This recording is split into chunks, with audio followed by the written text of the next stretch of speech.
बिस्मिल्लाहिर्रहमानिर्रहीम अस्सलामु अलैकुम वरहमतुल्लाहि वबरकातुहू। वज़ाइफ़ का सिलसिला शुरू किया हुआ है। आजकल थोड़े से नकूश से एक साइड पे हो के आपको मैं वज़ाइफ़ बताता हूँ, क्योंकि हमारे बाज़ दोस्त ऐसे होते हैं कि वो कहते हैं कि हमें नकूश थोड़ा सा मुश्किल से समझ आते हैं, उसका लिखना थोड़ा सा दुश्वार होता है, वो हम लिखते हैं तो हमें लिखने का तरीका नहीं आता, तो बस औक़ात नक्श सही तरीके से बन नहीं जाता, फिर वो काम नहीं करता। तो ये वज़ाइफ़ एक ऐसी चीज़ है कि इसको आप करेंगे तो वो तो ज़बान से पढ़ना होता है, आसान तरीका होता है। तो इस वजह से चंद वीडियोस में आपको नकूश के भी वज़ाइफ़ की भी बना देता हूँ, ताकि हमारे सुनने और देखने वालों के लिए थोड़ी सी आसानी रहे। आज की वीडियो भी मोहब्बत की है, प्यार की है।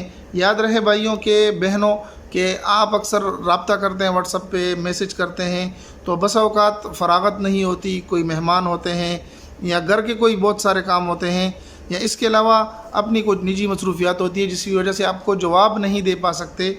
इस वजह से आप इस पे नाराज़ बिल्कुल ना हो, इस वजह से आप हमसे खफा ना हो, इसी तरह प्यार देते रहें। इंशाअल्लाह आपको ज़रूर जवाब मिलेगा। क्यों नहीं मिलेगा? जब हमने नंबर दिया हुआ है तो इसका जवाब भी हमने देना है। आपको इंशाअल्लाह ज़रूर इसका जवाब मिलेगा और ज़रूर आपको इसकी रिप्लाई मिलेगी। आप व्हाट्सएप पे मैसेज कर दिया करें, इंशाअल्लाह मैं उसका जवाब आपको दे दिया करूँगा। आते हैं नेक्स्ट की तरफ, वजीफ़े की तरफ। तो आपने करना ये है कि 3 रात को, कम से कम 3 रात तहज्जुद की नमाज़ के लिए आपने थोड़ी सी कुर्बानी दे के उठने होगी।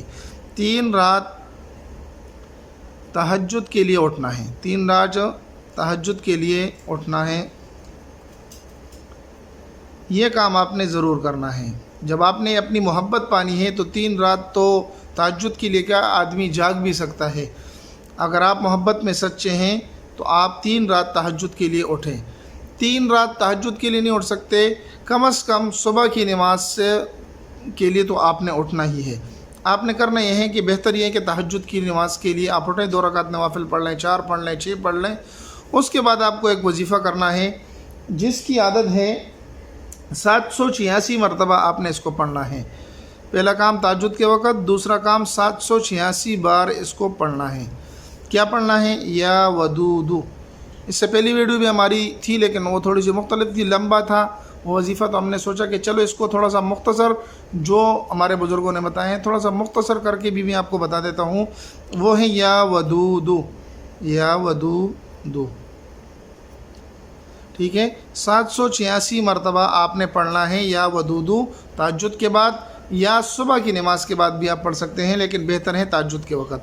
786 मरतबा या वदूदू पढ़ के उसको अपने तसव्वुर में के, तीसरा काम आपने करना है उसकी एक तस्वीर ले लें, तस्वीर पर फूंक दें। आप यकीन करें, फूंकेंगे यहाँ पर आप तस्वीर पर, और महबूब आपका घर में तड़पेगा, महबूब आपका परेशान होगा, लेकिन ये परेशानी ऐसी होगी कि वो आपको चाहने लगेगा। कोई इस तरह की परेशानी नहीं वो पागल हो जाएगा, वो आपको चाहने लगेगा, उसके दिल में आपकी मोहब्बत पैदा होगी और इंशाअल्लाहुल अज़ीज़ वो आपकी तरफ माइल होगा। लेकिन जायज़ मकसद हो, बार बार हम कहते हैं जायज़ मकसद, नाजायज़ मकसद के लिए आप न करें, बिल्कुल भी इजाज़त नहीं होगी। जायज़ मकसद के लिए करें, ये अमल कर लें, इंशाअल्लाह आपको ज़रूर फ़ायदा होगा और आपको आपकी मोहब्बत ज़रूर मिलेगी। मिलते हैं एक नई वीडियो में, तब तक दुआ में याद रखें। अस्सलामु अलैकुम व रहमतुल्लाहि व बरकातुहू।